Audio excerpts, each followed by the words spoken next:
Hola, ¿qué tal? Qué gusto que nos acompaña en otra sesión más de la Escuela de Desarrollo Cristiano de la Iglesia Bíblica Torrefuerte. En este curso que nos compete, que es el libro de Números. Estamos estudiando ya el cuarto libro del Pentateuco, el cuarto en el orden del Nuevo Testamento, perdón, del Antiguo Testamento, el cuarto libro de la ley atribuido a Moisés y que nos ha permitido ver cómo es que Dios va trabajando con un pueblo de un corazón difícil. Y la sesión de hoy, damos gracias a Dios por esta quinta sesión, pues no será la excepción. Tendremos una rebelión fuerte por parte del pueblo, una medida drástica también, disciplinaria fuerte por parte de Dios, y un sinfín de principios que nos servirán a nosotros, pues para aprendizaje, ¿no? Para, pues no replicar de repente estas conductas que el pueblo tuvo, estas conductas rebeldes, indisciplinadas, desobedientes que el pueblo tuvo y que muchas veces, pues, pueden ser una constante en nuestra vida si no caminamos correctamente en la mano de Dios. Les repito, con este curso no queremos caer en la posición de juzgar al pueblo de Israel, no somos quienes para hacerlo, sino simplemente como lo establece Pablo en una de sus epístolas, o las cosas que fueron escritas para nuestra enseñanza han sido escritas, ¿no? Y creo yo que la Biblia tiene mucho valor cuando registra situaciones las cuales se van a repetir siempre. ¿Por qué? Porque somos humanos, somos seres caídos, aunque a muchos no les gusta esto. Se dice que es una forma de pensamiento no moderna, arcaica, pero es verdadera. Somos seres humanos caídos y dentro de nuestra naturaleza pecadora tendemos siempre a fallarle a Dios, inclusive a fallarnos hasta entre nosotros mismos. Entonces, constantemente pareciera que la historia del ser humano es cíclica porque tiende a caer en los mismos errores. ¿Por qué? Porque está en su naturaleza.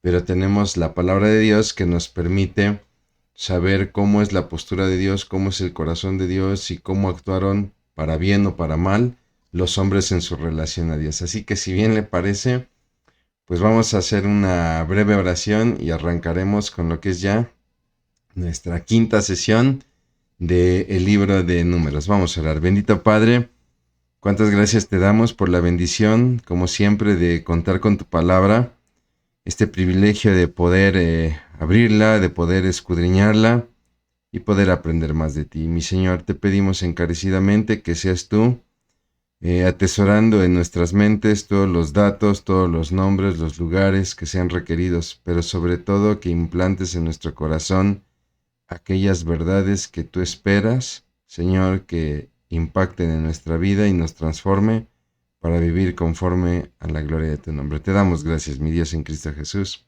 Amén.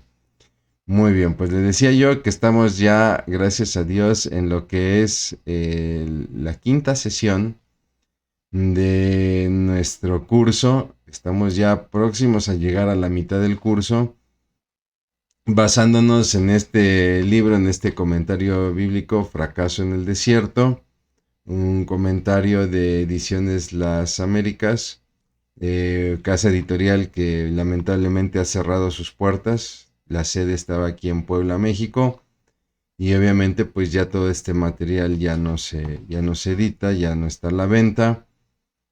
Hay hermanos que buscándolo me han dicho que han conseguido estos materiales a través de internet en algunas librerías del país que pues por ahí llegaron a tener todavía en sus anaqueles este material, ¿no? Esta colección. Pero la verdad es que es complicado. Por ahí en internet de hecho circulan versiones en PDF de algunos tomos de esta colección de comentarios bíblicos, pero no de todos. Lamento decir que he estado buscando Fracaso en el Desierto en su versión en PDF y no está por el momento disponible. Pero bueno, pues para eso estamos nosotros, para eso está la Escuela de Desarrollo Cristiano, para tratar de poner a su alcance estudios, el desarrollo de estudios de este libro de Rafael Porter, Fracaso en el Desierto, que como lo hemos dicho, describe cómo el pueblo se sale del plan de Dios, un plan original de 11 días para tomar la tierra prometida, por rebeldía e incredulidad, le costará 40 años en el desierto, ¿no? Y ese es el tema de hoy. El capítulo 5 de nuestro libro, ¿no?, nos habla acerca del retraso en el desierto, eh, donde estaremos estudiando algunas indicaciones acerca de los sacrificios. Veníamos hablando de un pueblo que ya empezaba a quejarse. Después vino la situación de los 12 espías, donde el pueblo muestra una rebelión. ¿Por qué?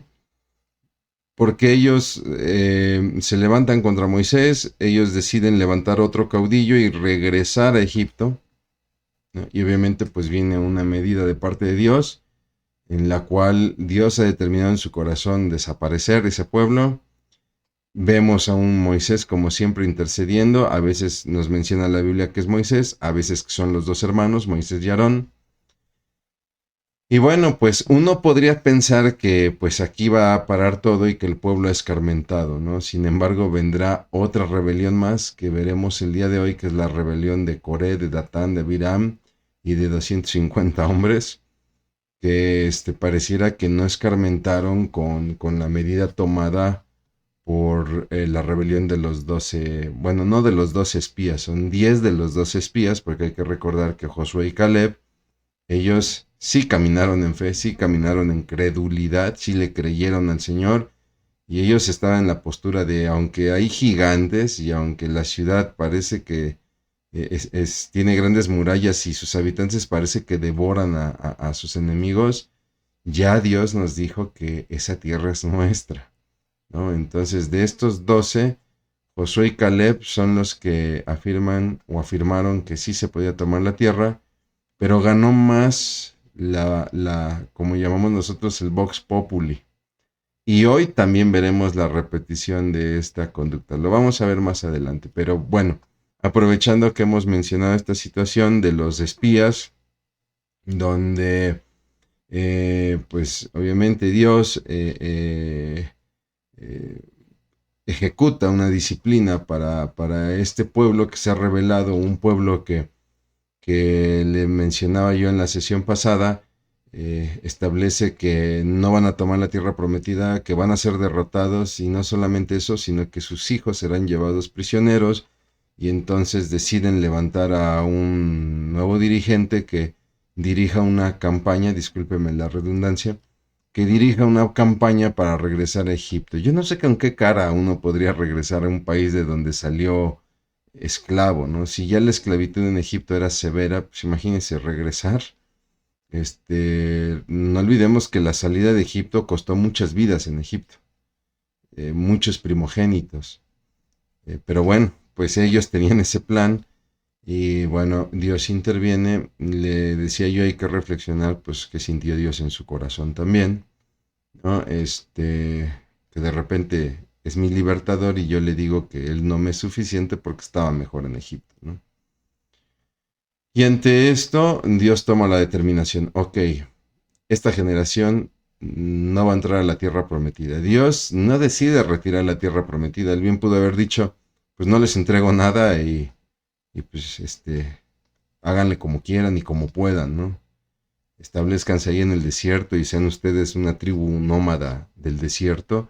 No, Dios no retira su oferta de la tierra prometida, pero lo que sí retira es la oferta para esa generación, la cual establece va a morir en el desierto. Esto le va a costar a Israel vagar en el desierto hasta que mueran todos los hombres de 20 años hacia arriba, que es una generación incrédula, y sus hijos, esos que dijeron que iban a ser tomados como prisioneros, como botín de guerra, ellos sí entrarán a la tierra prometida. Y entonces vea usted lo que viene a continuación. Porque resulta que tenemos a un Dios que pues está disciplinando al pueblo, porque sí se vuelve una disciplina, ¿no? Y donde lo somete a un vagar en el desierto. Y qué terrible es vagar en el desierto.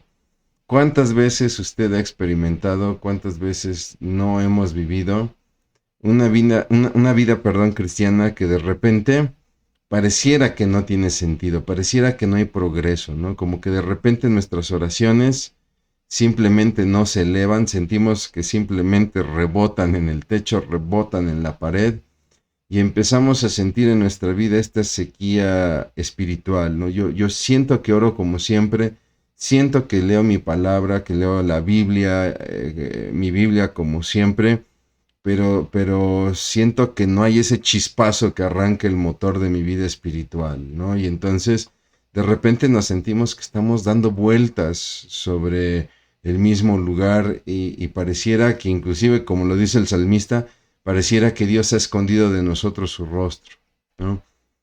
Y si bien, bueno, pues todos hemos experimentado alguna situación así, ¿no? O tarde o temprano la experimentaremos. Viene la pregunta, ¿por qué? ¿Por qué esta situación, no?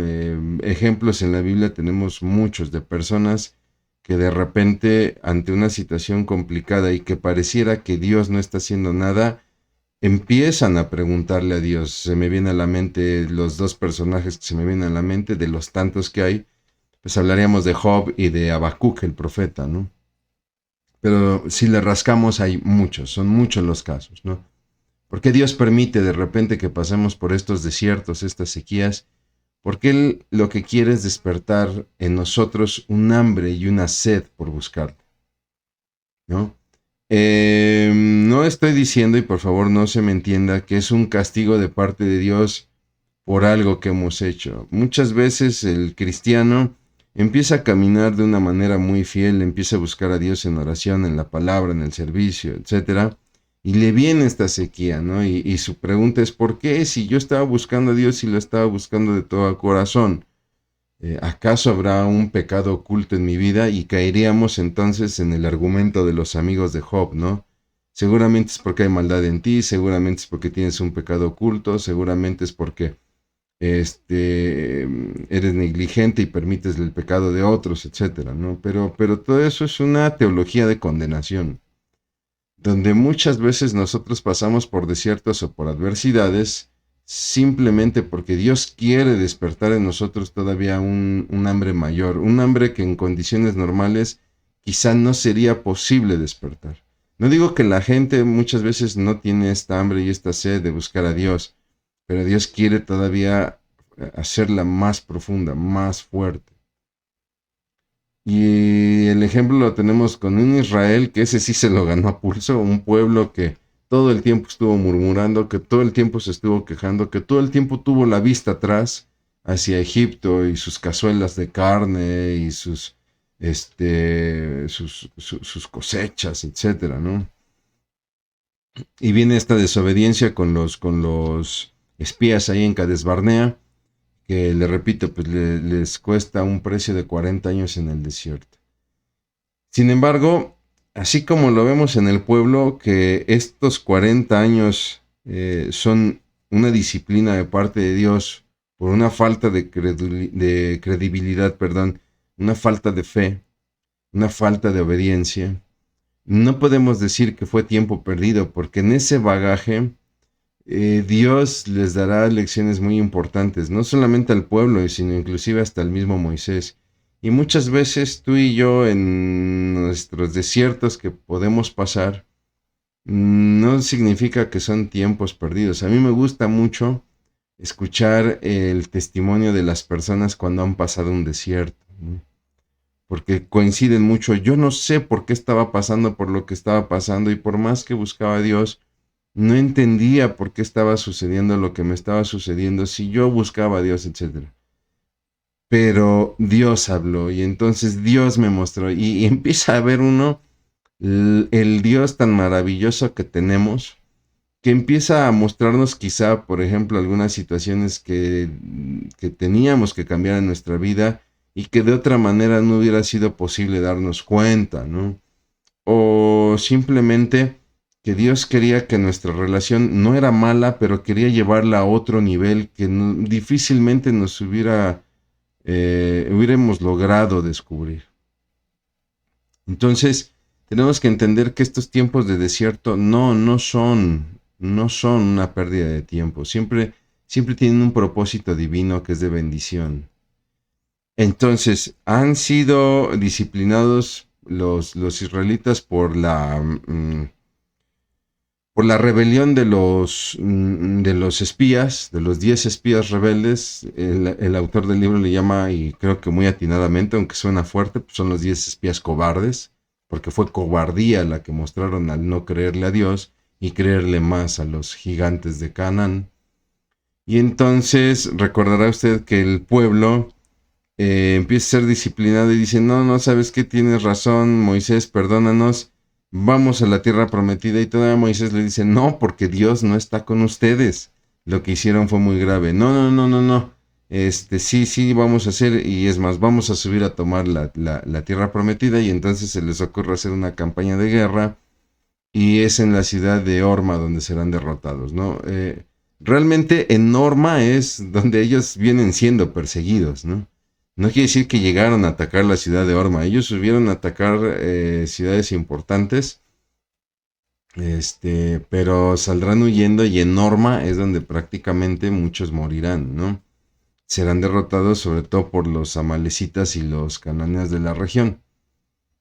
Y entonces, cuando sucede esta situación, vemos a Dios ordenándole a Moisés ciertas instrucciones para las ofrendas cuando entren en la tierra prometida. Y de repente aquí uno podría decir, pero a ver, espérate, ¿no Dios había dicho que esta generación ya no iba a entrar a la tierra prometida? Y de repente les empieza a dar instrucciones, mira, cuando tomen la tierra prometida, ellos ofrecerán sus ofrendas de esta manera, así asado, ¿no?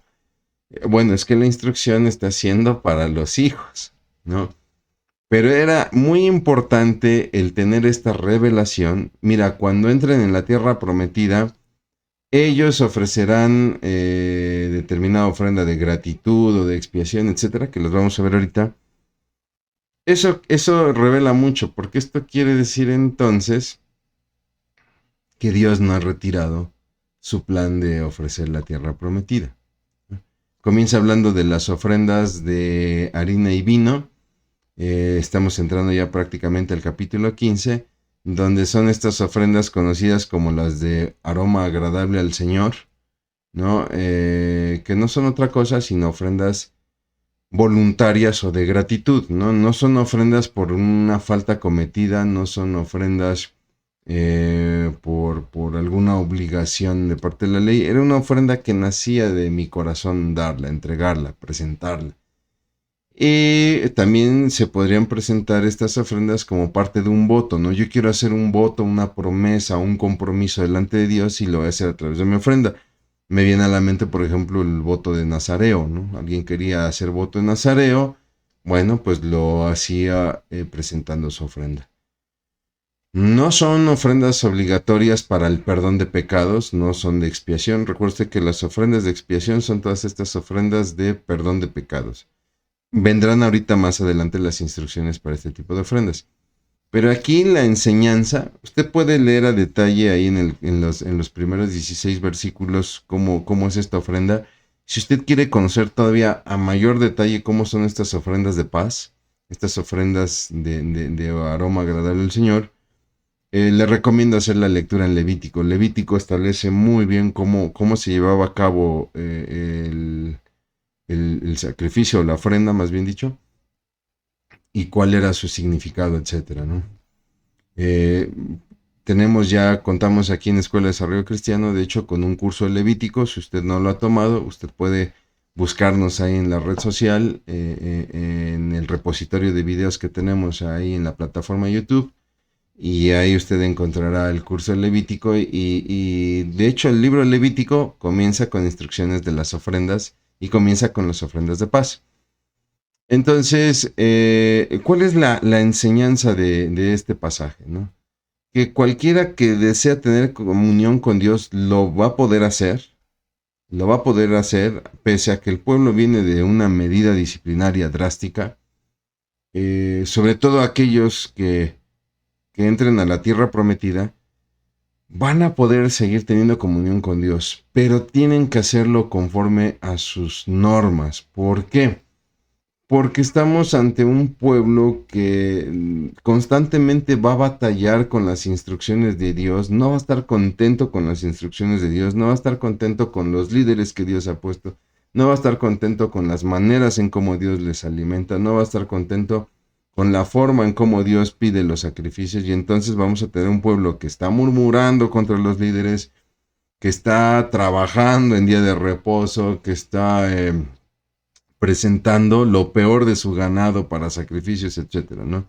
Y con este recordatorio de las ofrendas y de los sacrificios, Dios está determinando que los descendientes, estos que sí entrarán en la tierra prometida, no van a quedar desamparados como sus padres creyeron, no serán botín de guerra, no serán abandonados por la presencia y la compañía de Dios, pero lo tendrán que hacer conforme a las normas de Dios. Es así entonces que también vienen las leyes sobre las ofrendas de las primicias, ¿no? Donde el Señor dice, mira, cuando estén en la tierra prometida, de lo primero que cosechen en esa tierra que yo les daré, ok, entonces sigue en proyecto, en plan de Dios dar la tierra prometida, tomarán los frutos de la primera cosecha y los ofrecerán como ofrenda de primicia o sacrificio de primicia. Se debía tomar sobre todo los primeros frutos del grano y con este preparar una harina para elaborar un pan, cocer un pan que se presentaba como la ofrenda sagrada de primicias. Y esta ofrenda, pues en realidad era un testimonio para reconocer la provisión de Dios, ¿no? Efectivamente, yo estoy aquí parado en la tierra que Dios me dijo que me iba a dar. Y no solamente es el hecho de que me haya dado esta tierra, sino que mandó la lluvia temprana y tardía. Y aquí está la evidencia con este pan, con esta harina que he hecho este pan de una cosecha. Y no solamente es una cosecha, ¿cómo decirlo? No es solamente una cosecha puntual, sino que es una cosecha abundante.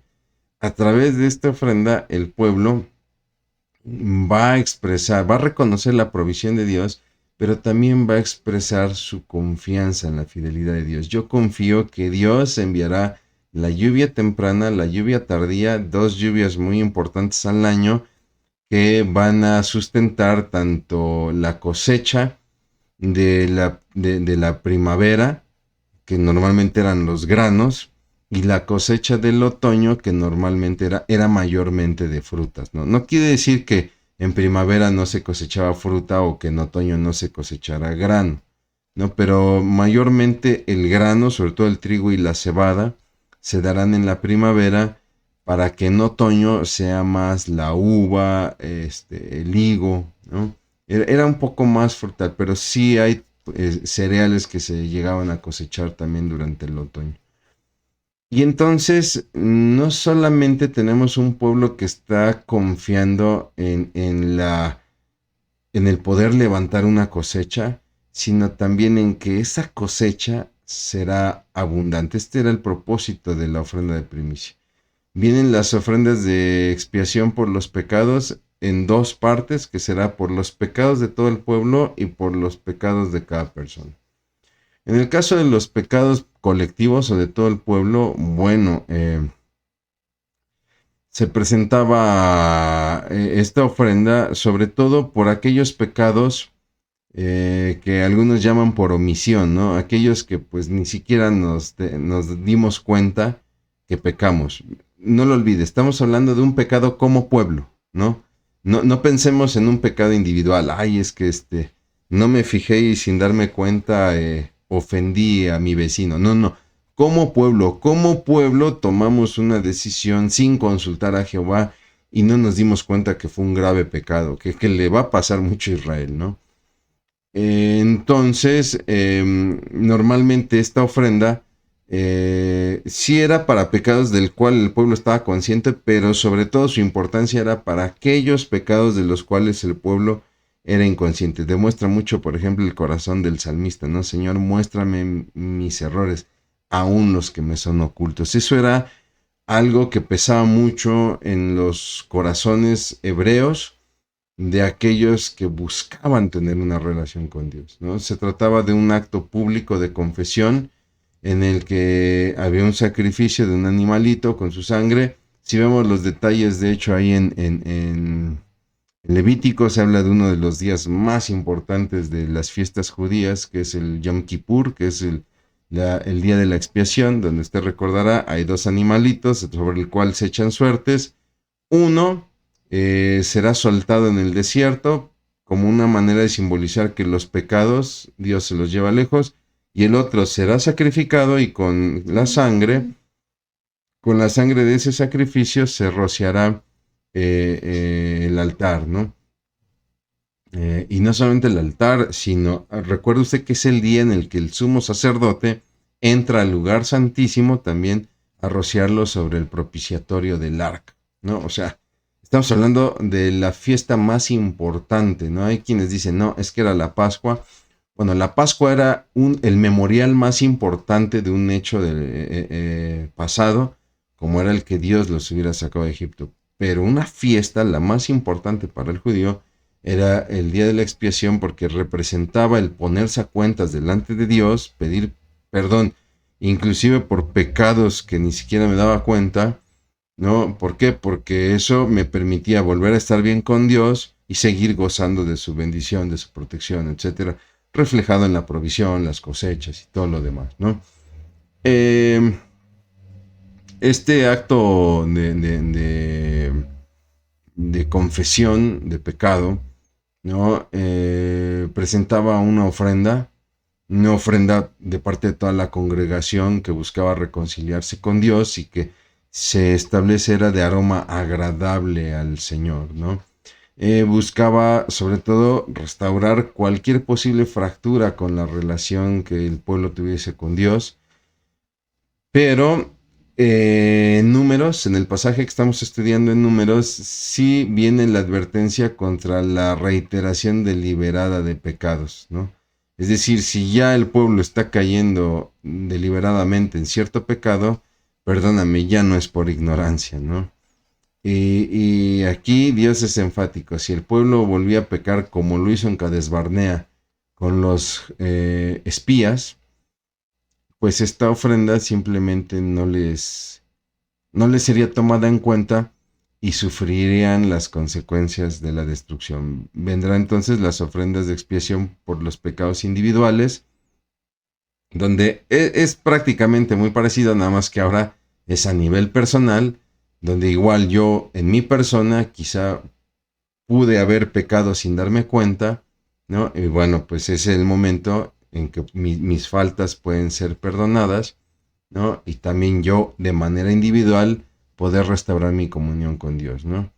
En este caso, en lo individual, la ley contemplaba este sacrificio de expiación tanto a los judíos como a todos los extranjeros que quisieran vivir en el pueblo judío y que quisieran también participar, ¿no? Ningún sacrificio iba a ser aceptado, al igual que en el colectivo, si la persona pecaba ya deliberadamente. Al contrario, como estamos hablando a nivel personal, esa persona sería cortada del pueblo, ¿no?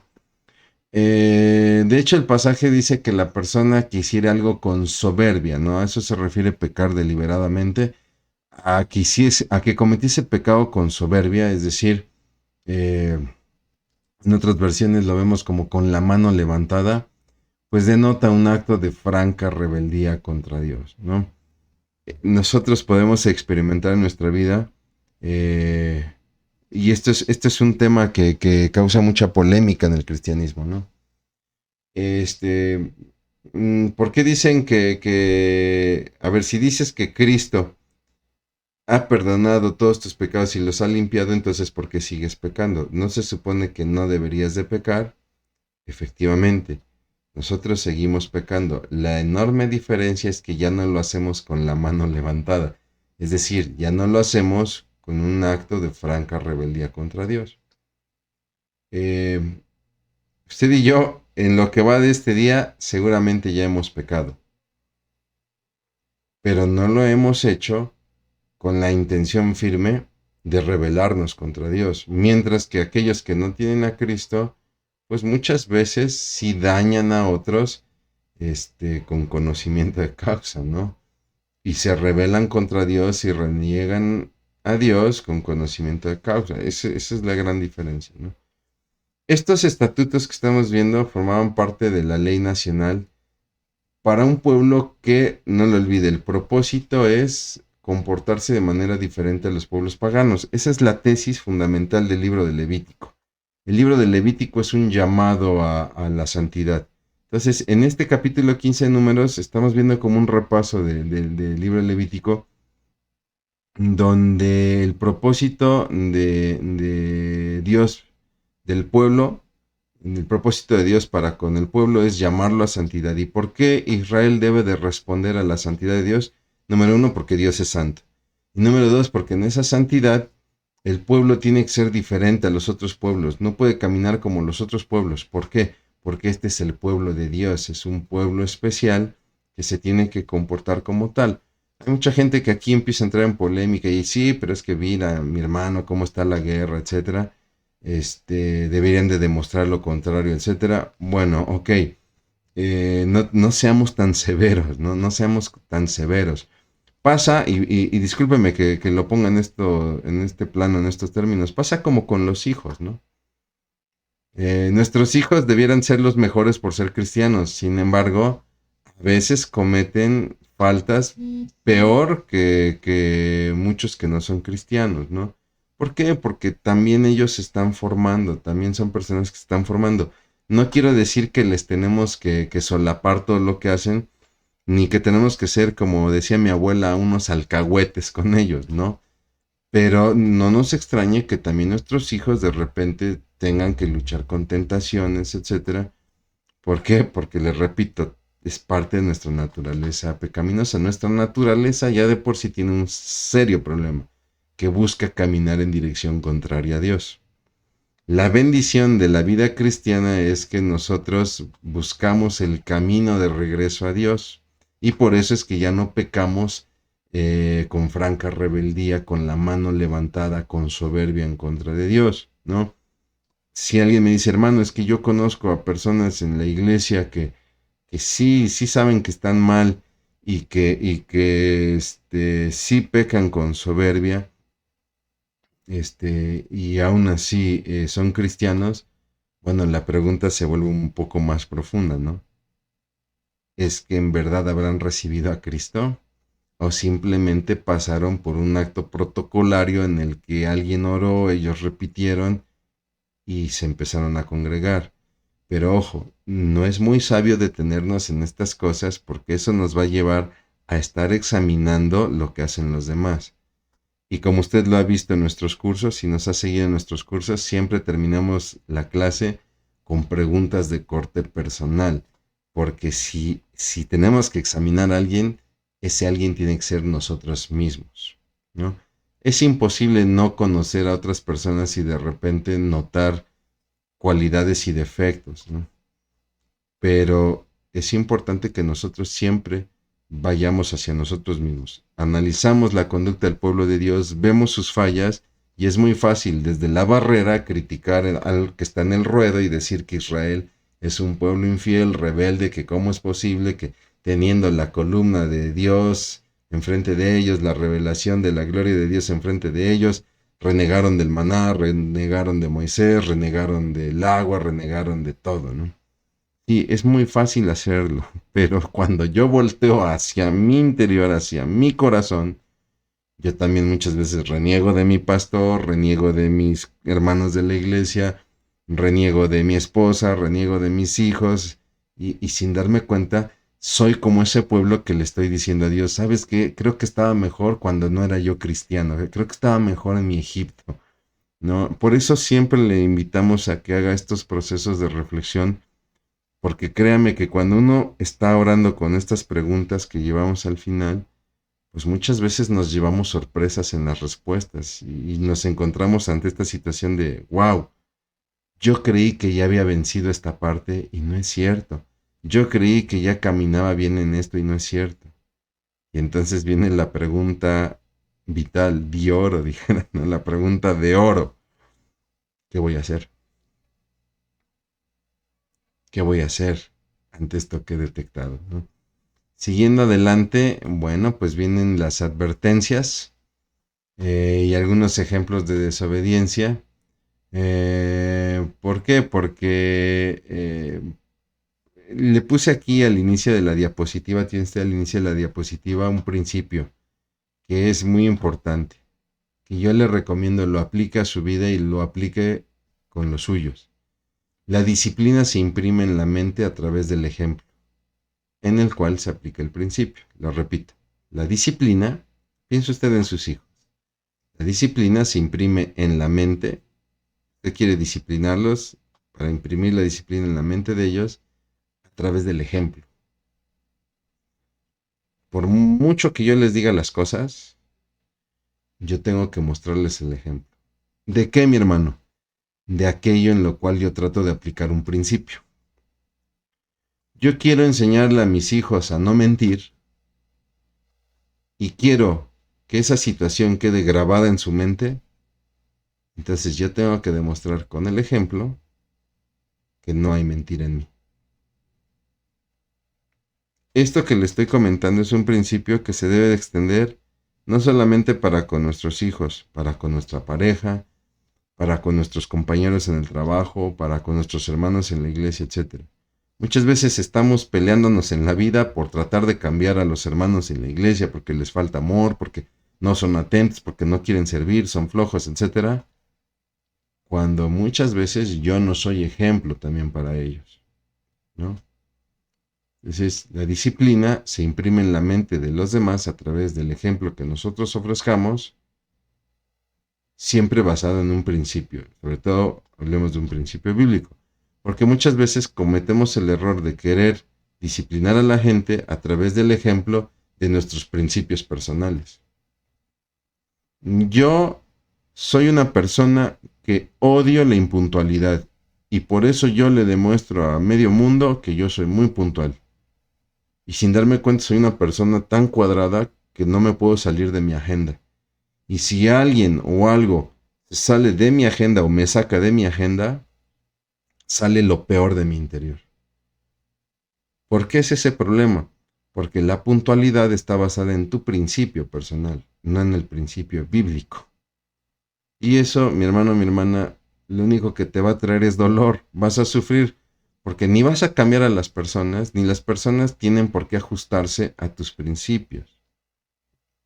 Pero es diferente cuando nosotros caminamos en los principios bíblicos, que ya es todo un reto, créame que ya es todo un reto, pero es muy hermoso cuando caminamos en esos principios bíblicos y podemos transmitirlos a otros.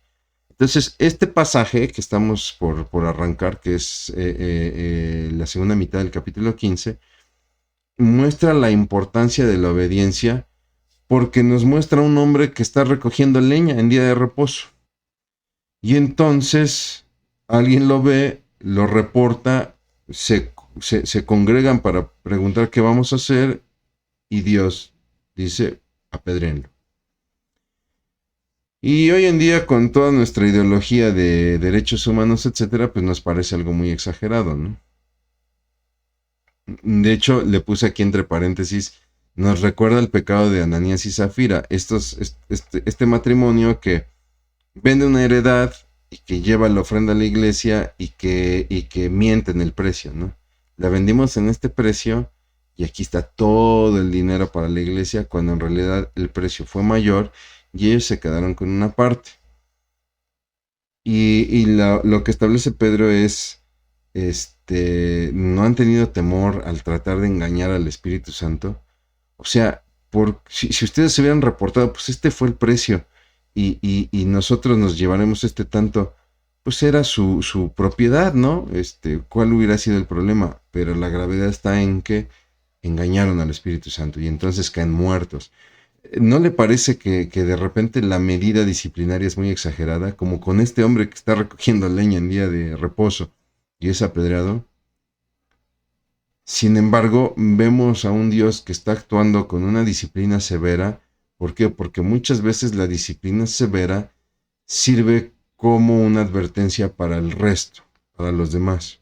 Es terrible cuando te toca sufrirla a ti, cuando de repente tú cometes algo que no es tan malo, pero de repente tu jefe en el trabajo, tu pastor en la iglesia o tu papá en el hogar, etcétera, ejerce una disciplina severa para que a todos les quede el escarmiento. Y muchas veces nos queda este sentido de injusticia, ¿no?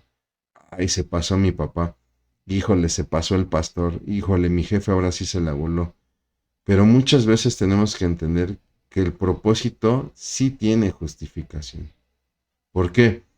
Porque la falta que yo cometí, muchas veces debe de servir como un escarmiento, como una advertencia, para que quede establecido que no se debe de volver a repetir. Sé que cuesta verlo así y cuesta aceptarlo, pero hay que agradecer y decir, bueno, yo fui usado para que todos los demás aprendan que esto no se debe de hacer, ¿no? Aunque el trago es muy amargo. Y claro que era necesaria el castigo severo de esta situación. ¿Por qué? Porque mi hermano, con Dios no se puede jugar. Dios fue muy claro en su ley, la ha venido determinando desde que salieron de Egipto, desde que se le entregan las tablas a Moisés, Moisés la comparte con el pueblo, viene la redacción en Levítico, nuevamente viene un recordatorio en Números, y simplemente a alguien se le ocurrió en día de reposo no guardarlo y pues salir a recoger leña porque pues quería yo calentarme o qué sé yo, y pues no va a pasar nada. Mi hermano, no puedes jugar con Dios y salir ileso. La elección le va a demostrar al resto del pueblo la exigencia de parte de Dios. Dios exige reverencia y obediencia a su voluntad. Y aunque a muchos no les gusta esta idea, por eso no creo en Dios, porque yo que tengo que estarme sometiendo a una religión. No, a ver, espérate, no estamos hablando de una religión, estamos hablando de un ser. Y este ser merece toda reverencia y toda obediencia. ¿Por qué? Porque Él es el creador. Es muy fácil. El dueño del balón decide qué se va a jugar. Este es un principio básico en el recreo en las escuelas. El dueño del balón es el dueño del balón y él decide cómo se va a jugar y qué se va a jugar. Y mi hermano, mi hermana, te guste o no, Dios es el dueño del balón. Por lo tanto, la sumisión no es un juego. Tenemos que obedecer y reverenciar al Dios que nos ha creado. ¿O acaso puede la olla decirle al alfarero, ¿por qué me hiciste así? Esa es la reflexión del profeta, ¿no? Dios ordena entonces a Moisés que los israelitas borden unos flecos en sus vestiduras. Dice la Reina Valera unas franjas, pero son unos flecos, son unas borlas, es lo que dice la Nueva Traducción Viviente. La Nueva Versión Internacional habla de unos flecos en sus vestiduras para que cada vez que las vean recuerden los mandamientos de Dios y no se dejen llevar ni por los impulsos de su corazón ni por los deseos de sus ojos. Hoy tú y yo no necesitamos tejer borlas, franjas en nuestros vestidos. Simplemente basta con mirar a la cruz. Simplemente tú y yo tenemos que voltear a la cruz. Cuando tú estés pasando por una tentación, cuando de repente tu corazón quiere caminar en terquedad y los deseos de tus ojos quieren seguir su propio apetito, simplemente voltea a la cruz. Voltea a ver a aquel que dio su vida por ti y te servirá de memoria para reconocer la voluntad de nuestro Padre. Bueno, siguiendo adelante viene la rebelión de Coré, donde hay un reto. Coré, Datán, Abiram y 250 varones se rebelan contra Moisés. Y entonces, pues estos se arman de valor, se juntan, ahí están los 250 varones. Tomen en cuenta que estaríamos hablando de 250 familias. Y pues estos tres personajes, Coré, Datán y Abiram, se arman de valor y pues como decimos aquí en México, se le ponen el brinco a Moisés. Y ojo, porque lo que tratan de establecer es una democracia, ¿no? Sobre todo le invito a que lea con calma el pasaje y vea usted los argumentos de Coré, donde expresa que el pueblo ha sido santificado. Oye, a ver Moisés, espérate, Dios acaba de santificar a todo el pueblo, por lo tanto, nadie puede levantarse por encima de ellos, y mucho menos tú, porque ya todos han sido santificados. Por lo tanto, todos tienen voz y voto. Y vemos aquí un primer indicio de democracia. Moisés no va a alegar nada, no se va a poner a discutir, no, fíjate que la teocracia es mejor, O fíjate que el socialismo o el comunismo no va a discutir nada en ese sentido. De hecho, se postra en tierra. ¿Por qué? Porque él se da cuenta que está otra vez ante un caso grave de rebelión y sabe que Dios va a responder. Y entonces, todavía en tierra, Moisés le advierte a Coré que lo que está haciendo es muy grave y que por favor mejor al siguiente día se presenten para consultar a Dios, ¿no? ¿Por qué? Porque no te estás rebelando contra mí, Moisés, te estás rebelando contra Dios, ¿no? Entonces, Moisés posteriormente manda a traer a Coré y a Abiram, y ellos se niegan a acudir, están en completa rebelión, y entonces van con el pueblo y acusan a Moisés de sacarlos de la tierra de Egipto, ¿no? De una tierra de abundancia, para llevarlos a morir al desierto, ¿no? Y entonces prácticamente señalan a Moisés como un estafador, ¿no? Bueno, pues viene la respuesta, obviamente por parte de Dios. Al siguiente día todos se presentan a la puerta del tabernáculo. De hecho, la presencia de Dios desciende al tabernáculo, todos se concentran en la puerta del tabernáculo. Porque pues muchos piensan que estos hombres creyeron que Dios iba a hacer caso al pueblo, ¿no? Mira, ha descendido la presencia de Dios porque Dios nos va a dar la razón, la voz del pueblo es la que importa. Y entonces Dios habla a Moisés y Aarón y les dice: voy a destruir este pueblo. Nuevamente vemos a un Moisés, ahora con Aarón, intercediendo, pidiendo que solamente castigue a los rebeldes. Y entonces, para demostrar la autoridad, Moisés anuncia la forma en que va a actuar Dios. Se abrirá la tierra debajo de sus pies y serán tragados por ella, ¿no? Yo me imagino al corazón rebelde de Core, escuchando estas palabras de Moisés, y yo me imagino que habrá pensado: es muy exagerado lo que estás diciendo, porque aparte no creo en ti, porque en mi corazón no te reconozco como mi autoridad. Y entonces se abrió la tierra y fueron tragados Coré, Datam, Abiram, los 250 hombres, sus esposas, sus hijos, y vamos, creo que hasta los esclavos, toda la casa, dice. Eleazar, debo de aclarar, perdón, que todos estos personajes, Coré, Datam, bueno, al menos Coré es levita, Abiram no es levita, de hecho creo que él es rubenita, pero los 250 varones sí son levitas. O sea, fue un golpe de estado, si me lo permite, donde miembros de la tribu de Leví se rebelan contra Moisés y contra Aarón. Son consumidos, son tragados prácticamente por la tierra. Y entonces Eleazar, hijo de Aarón, recoge incensarios, los incensarios de ellos, y va a hacer una lámina, va a construir una lámina con la cual van a recubrir el altar para que sirva de recordatorio. Nadie que no sea descendiente de Aarón podrá ofrecer incienso en la presencia de Dios. Aarón lo tuvo que aprender de una manera muy severa cuando sus hijos ofrecen un incienso extraño. Mi hermano, se lo repito, no queremos compartir un evangelio de condenación, pero nadie juega con Dios y sale ileso. La bendición del cristianismo es que tú y yo podemos aprender a caminar de la mano de Dios sin necesidad de estar jugando y estar atentando contra nuestro Dios. Y bueno, el pueblo, con todo esto, lo impresionante es que con todo esto, el pueblo al siguiente día se congrega para mostrar repudio a Moisés y culparle por la muerte de estos varones. Y entonces el Señor muestra su presencia nuevamente en el tabernáculo y le pide a Moisés que se haga a un lado porque va a destruir al pueblo. Y comienza a una plaga, no nos dice la palabra que fue, pero comienzan a morir los israelitas. Entonces Moisés se postra en tierra, se postra también Aarón, yo me lo imagino ahí postrado en tierra, se voltea y le dice a Aarón: vete por incienso y prende incienso, quema incienso delante del Señor para que el pueblo sea purificado y aplaquemos su ira. Aarón sale disparado, discúlpeme la expresión, sale disparado y hace lo que Moisés le pide, y entonces Dios detiene la plaga. Ya habían muerto 14,700 israelitas.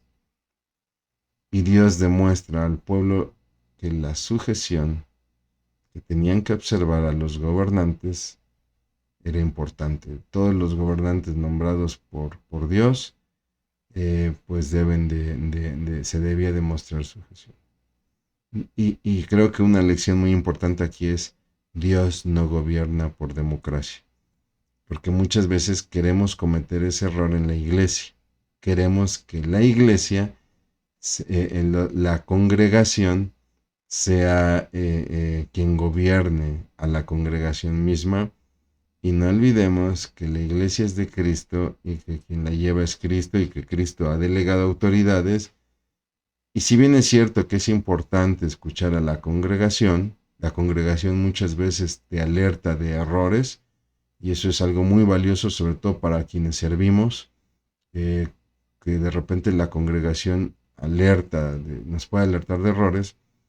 La iglesia no puede ser un lugar que esté a capricho de los congregantes en este modelo de democracia, porque la iglesia es de Cristo, ¿no?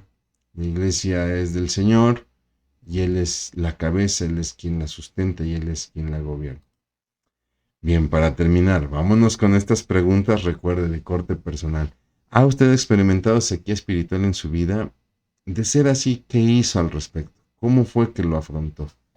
¿O lo está experimentando actualmente? ¿Qué piensa hacer al respecto? ¿Considera que está viviendo una vida cristiana basada en normas de Dios o en sus propias normas? Yo le invito a que reflexione en todo aquello que hace en su vida cristiana, en la iglesia, en su hogar, en su ministerio.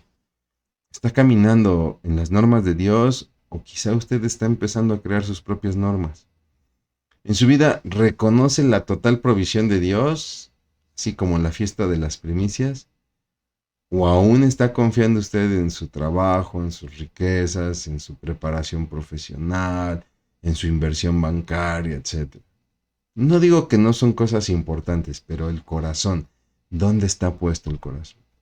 ¿Vive una vida en sujeción a las autoridades puestas por Dios o cuestiona dichas autoridades? ¿En verdad está sujeto usted a su jefe en el trabajo, a su pastor en la iglesia, al presidente del país, al gobernador del estado, al alcalde de la ciudad, al policía de tránsito, al policía de seguridad, etcétera? ¿O está usted ahí haciendo ejercicio en redes sociales con críticas? ¿Considera que la iglesia debe ser regida por la democracia de sus congregantes o por la voluntad establecida en la Biblia? Vaya pregunta esta última. ¿Considera que la iglesia debe ser regida por la democracia de sus congregantes o por la voluntad establecida en la Biblia? Obviamente es retórica la pregunta, ¿no? Pues claro que tiene que ser por la voluntad establecida en la Biblia. Es que ahí está el reto. Ahí tenemos un gran reto, pero en Cristo lo podemos hacer.